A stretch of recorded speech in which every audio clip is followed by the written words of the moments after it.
When was Go. the last time you said no to something because it violated your spiritual integrity, even if it cost you something?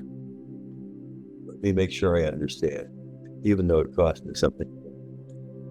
Well, I say no to a lot of the food here. The pork is particularly good, I hear. It's especially. I've heard it said that if you don't ask specifically what it is and say Bismillah, that it's halal. Well, I think that the spiritual principle is that you should always make the best assumption. And if the best assumption is that it's delicious, say Bismillah and enjoy. I think that's a wise and logical spiritual principle. After all, penance is penance, but partridge is partridge.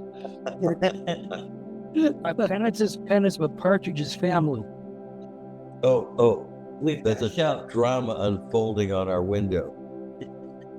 There's a small moth almost in the middle of the glass, and there's a gecko observing the moth, flanking his way into striking distance. He's getting there. I guess you've all been here and noticed that the lizards are everywhere. Oh, they're wonderful. Yes. Yeah, it is. But in answer to that question, when was the last time I said no to, sorry, because I don't have the questions. Can you read it again, please, Luna? Sorry to trouble you.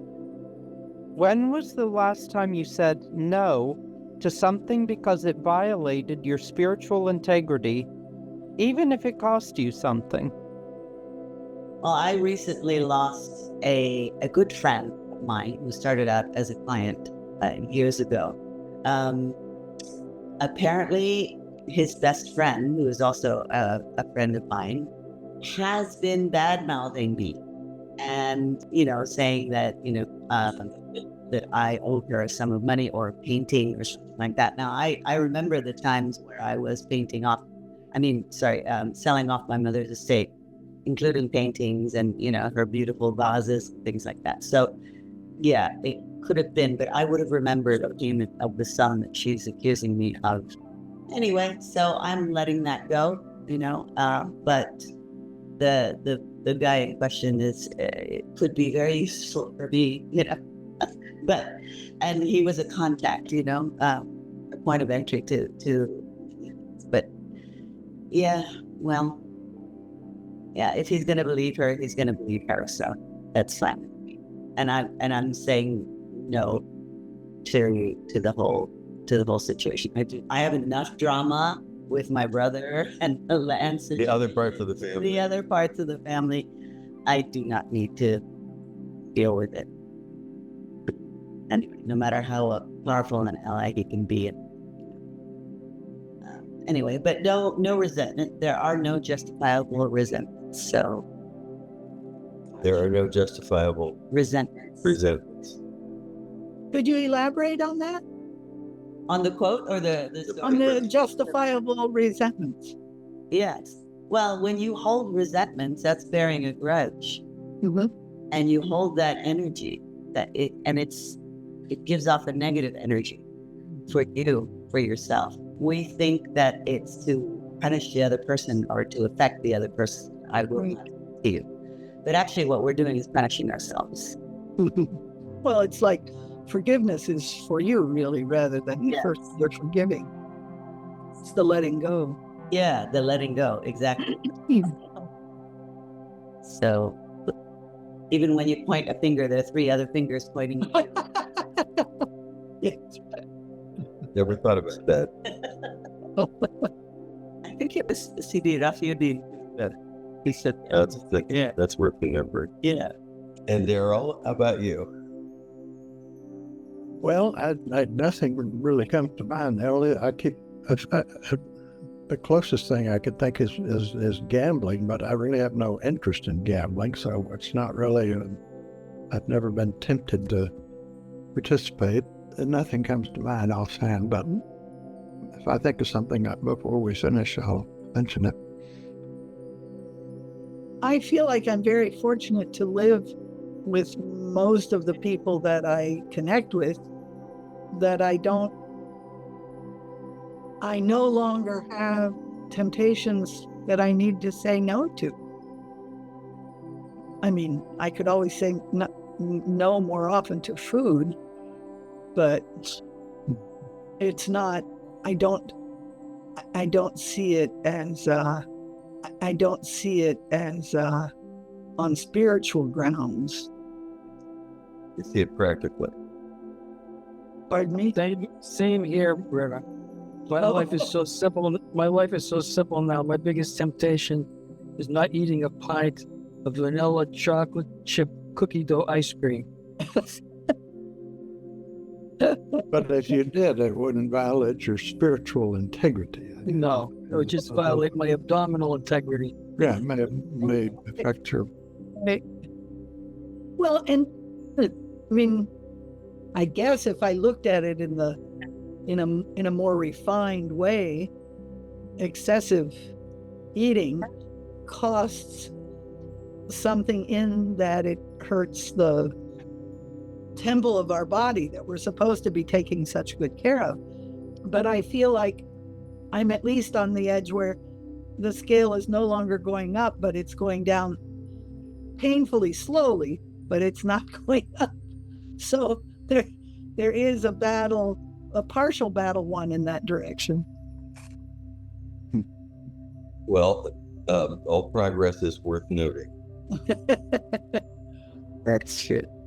I believe that too. Luna? I say no all the time. My spiritual integrity standards are incredibly high. And it costs me something every day. But that's okay, because God will pay me back. Can you give us an example? Oh, let's see, specific examples. Well, I don't know. I always say I have these principles. Let's see. It's becoming increasingly difficult to live in the modern world and avoid technology, and I jump through all sorts of hoops to avoid it as much as possible. When I see something that's wrong, I tend to be very vocal about it and get in a lot of trouble for that. So I tell people, no, that's wrong. And yeah, I mean, like for instance, when I was in one place a while back, I saw some people butting in line to get on the bus, and they almost knocked an infant out of the arms of the grandmother. So I spoke up and said, no, that's wrong. And I almost got beaten over the head by the angry people that I spoke up to. Wow. Where were you? Slovenia, but the idiots were Italian, so it wasn't Slovenia's fault. Oh. Italians don't respect the integrity of the almighty Q. That's strange. But I'm Italian and I respect the almighty Q, so there's always exceptions. And what is the technology that you work so hard to avoid? Everything. You mean like electricity? I mean, Social media. in social media, no, I don't use that crap at all. But electricity, actually, a candle is much nicer. Every time you turn on a light switch or turn the tap on to get water, part of your soul dies. So Wait a minute. if I could, I would totally avoid those things. But, you know, things like not having a smartphone or not having a phone plan or stuff like that, writing things out by hand and only using a device to transcribe things rather than writing things on a device.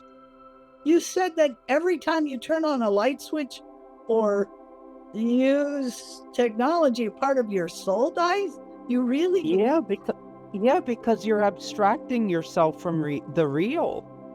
You're letting something come in like a buffer, like a bunch of cotton balls come in between you and God. There's something divine about creating that Promethean fire with, let's say, lighting a candle or But electricity is part of it is composed of, functions through the matter that God created. But I know exactly how electricity is created industrially and what harm it's doing to the world. I know exactly what devices are made of. I know the mining that goes into them. I know the brain damage that screens cause to people. I know all of this stuff. And if anything, what costs me the most is that I don't say enough. I don't say no enough. If I actually followed my principles, I would be somewhere in Svalbard running around with polar bears, and then I would stand naked before the great polar bear god and say, "Eat me, make me something great, and let me join you in your oneness." But you're already part of the oneness. Yeah, but I'm just me. I'm not part of the polar bear. I mean, maybe metaphysically Yes, I'm you part of are. the polar bear, but I mean, in the unified path, one is one. I don't.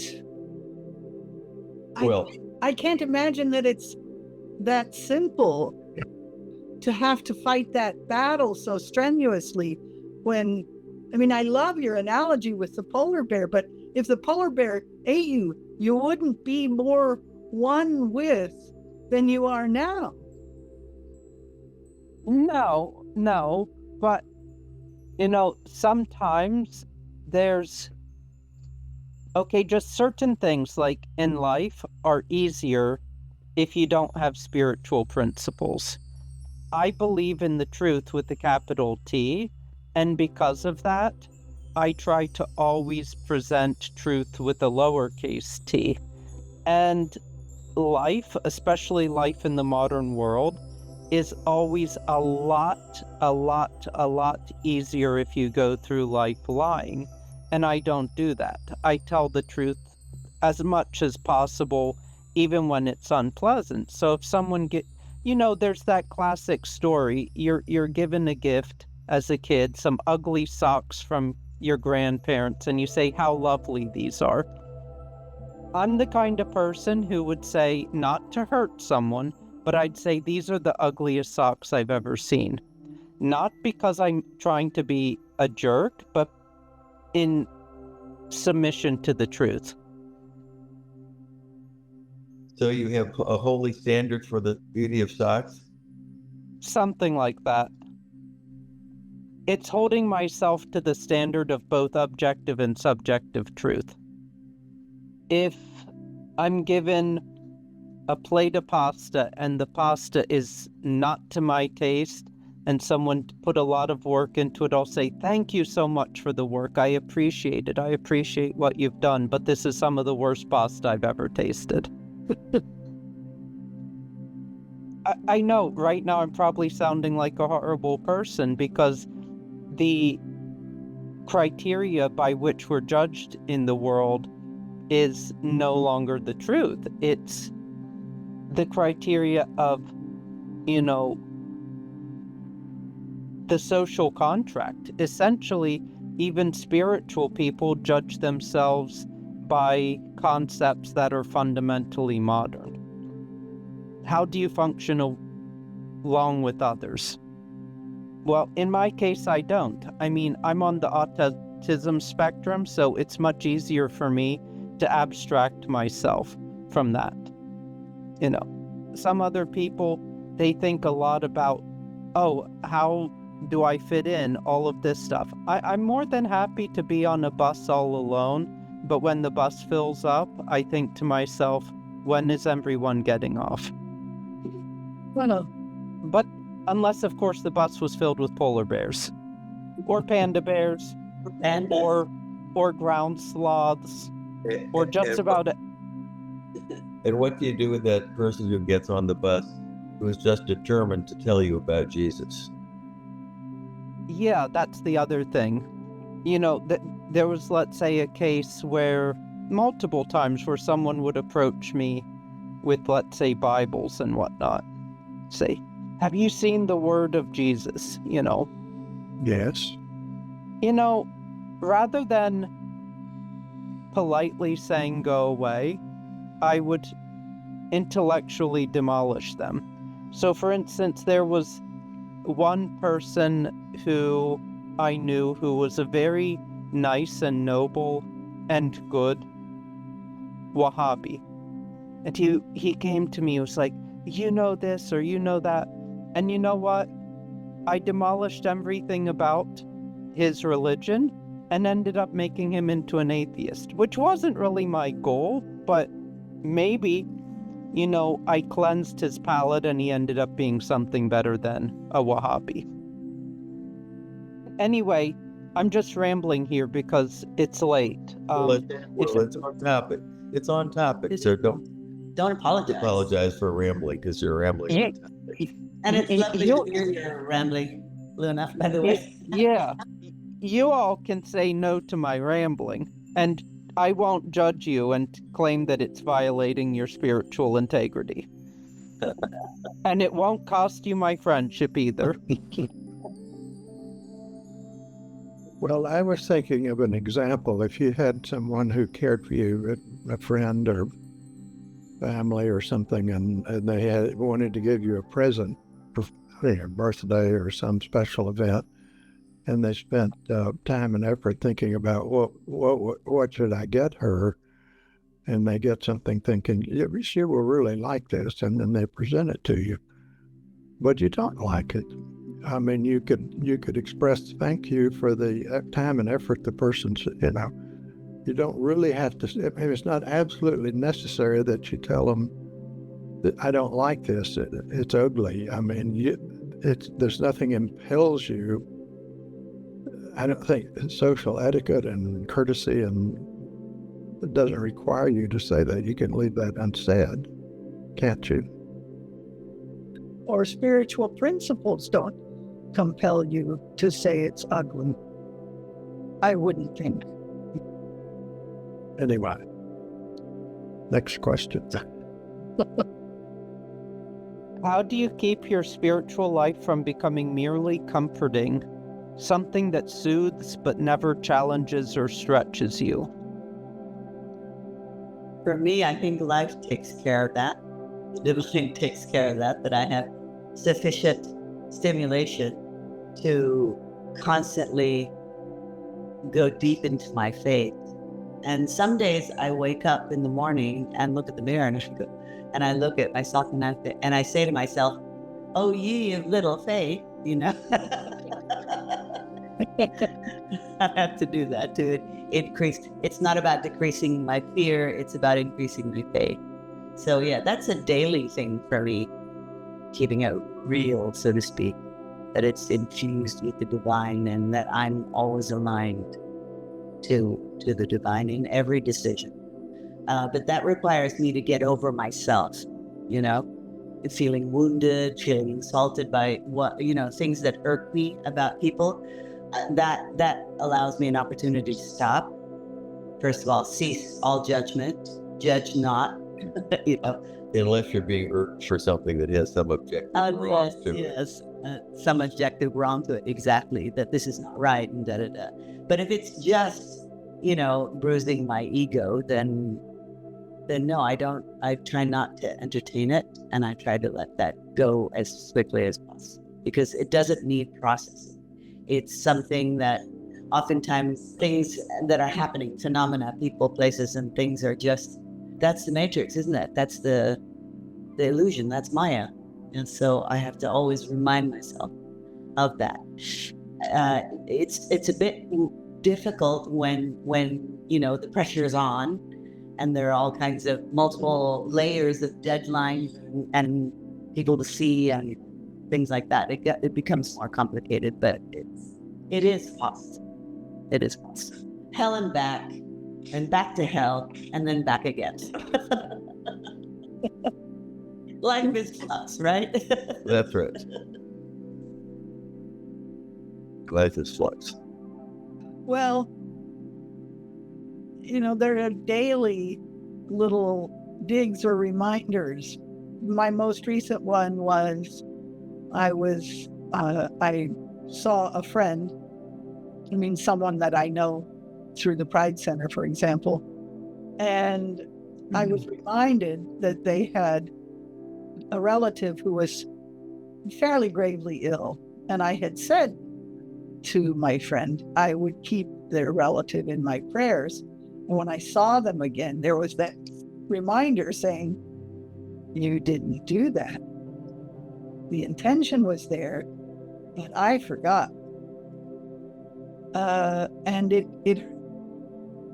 it hit me and it hurt me that I had intended but didn't follow through. And it was a reminder of, then I remembered another person that I had said that to, but had not remembered. And I'm very disappointed in myself because the intention is always there. Because I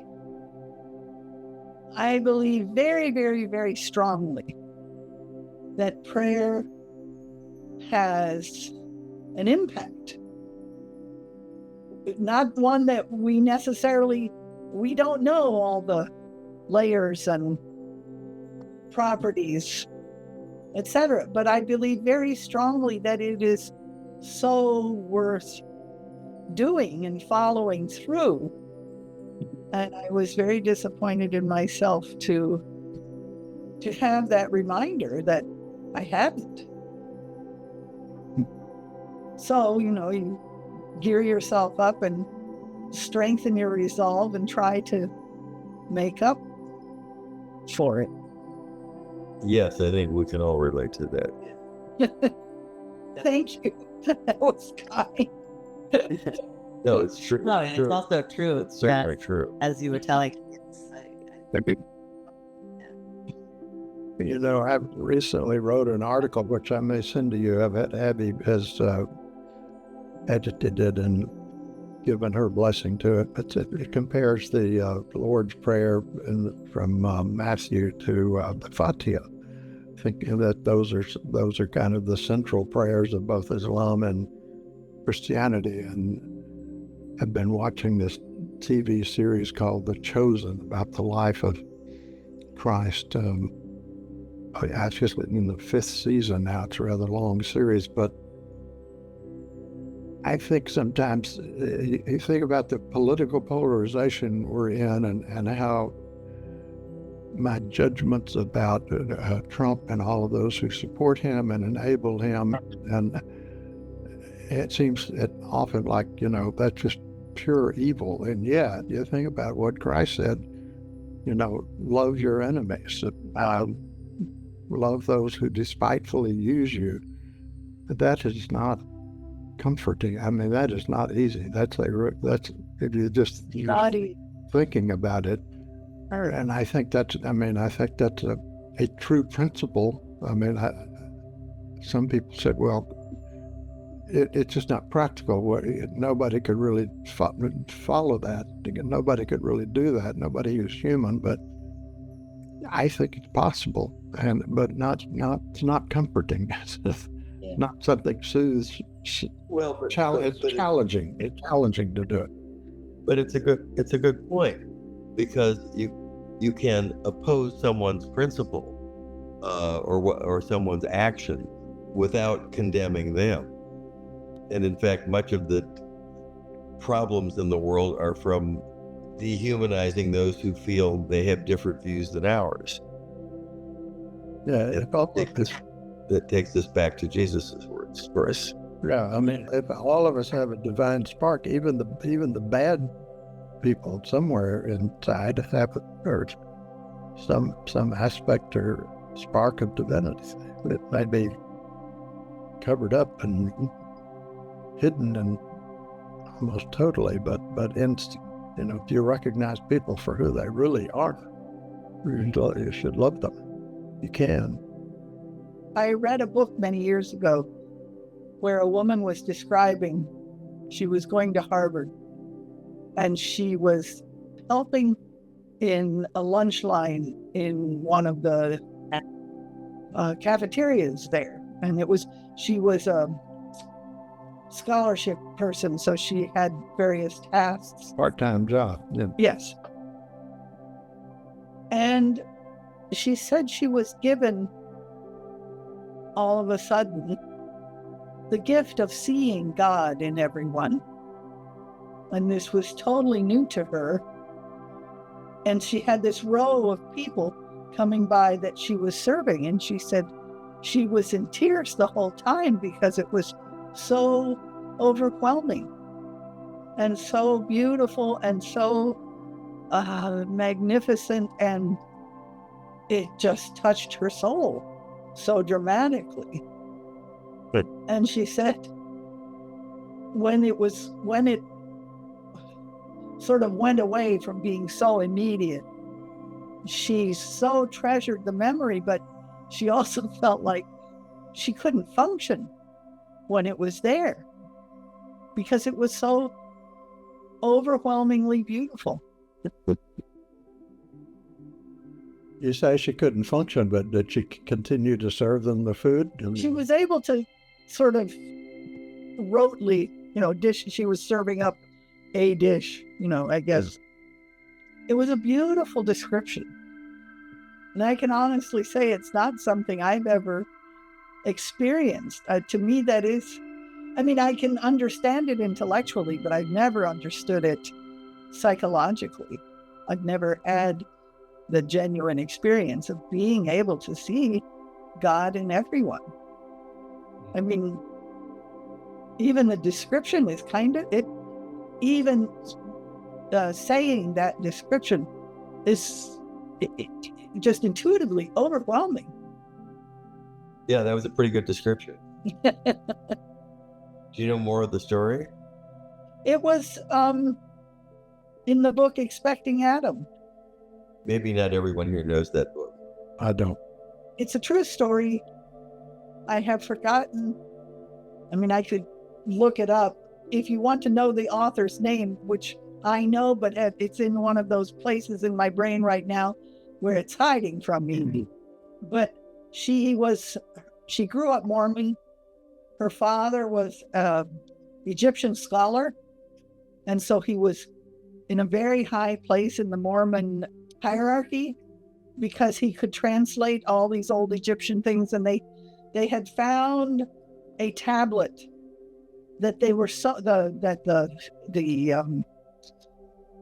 higher ups in the church were really excited about because they thought this tablet would explain and sort of defend what Joseph Smith had said all those years ago. Somehow they thought this tablet would really integrate the Mormon teaching with, it would be like a Rosetta Stone for them, for Mormonism. And her father worked on it very assiduously and was horrified when he discovered from his years of working in translation that it was essentially a shopping list. And he had a nervous breakdown because he so wanted to give to the Mormon church this gift of translating something that was so important to them. And he had a nervous breakdown when it wasn't. What's the name of the book again? Expecting Adam. Expecting Adam. And the other part of the story is that while she was going to Harvard, she was married, and she became pregnant. And then they found out the child had Down syndrome. And everybody expected her to terminate the pregnancy, because who in their right mind would bring a child with fairly serious deficiency, one could say. Yeah. Mm-hmm. And she couldn't do it because when she first got pregnant, she was so sick. And she fought so hard to keep the pregnancy going.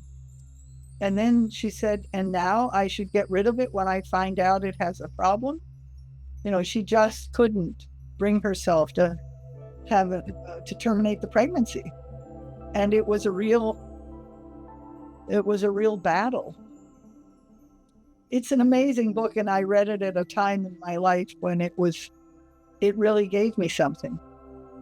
So Adam was the name of the child, and Yes. Adam. Yeah. It's an amazing story. But she had that experience. Again, not having asked for it, but it's just an amazing story. Yes, I remember other things about her, and I don't remember any specifics, but she went on to establish a kind of positive self-help spiritual community. Yes. Time for one more? Sure. But What- didn't respond. She didn't Yeah, make it. Yeah, Luna, we haven't heard you on that. Well, I don't think that's a problem for me. The spiritual life has never been comforting for me. The spiritual life, for me, isn't supposed to be comforting, and that's okay. I'd sort of get scared of it if it was comforting.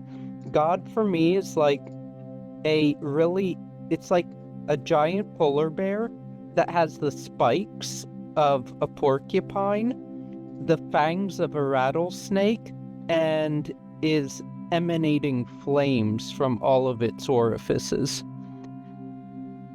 It's coming to devour me, and my personal I knows that it's coming to devour me, and it scares the crap out of me because my I wants to rest assured that it has existence inside the belly of this beast, but I don't know if it does. What does exist in that state of oneness?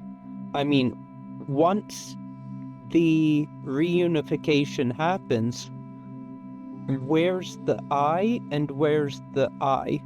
Where's God and where's the being? Where's the human? So it scares the crap out of me, but it's also something interesting and exciting, and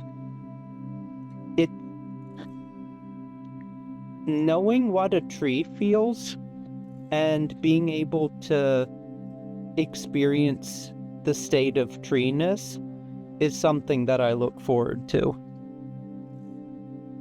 Maybe that makes no sense whatsoever. Well, you say you look forward to it. Do you think you will have that experience after death or in this lifetime? Well, I'm saying if I become one with all that is, and all that is includes trees, it'll be interesting to feel what a tree feels. But we don't really know. And that's why spiritual life isn't comforting for me. That whole idea of, just a boring place of happiness in heaven, that doesn't exist. I believe that there's some sort of afterlife. I don't know what it is. And it's frightening. It's frightening. Like, what is it? And I know it's not going to be pleasant. It won't, because the process of change is never pleasant. Being born isn't pleasant.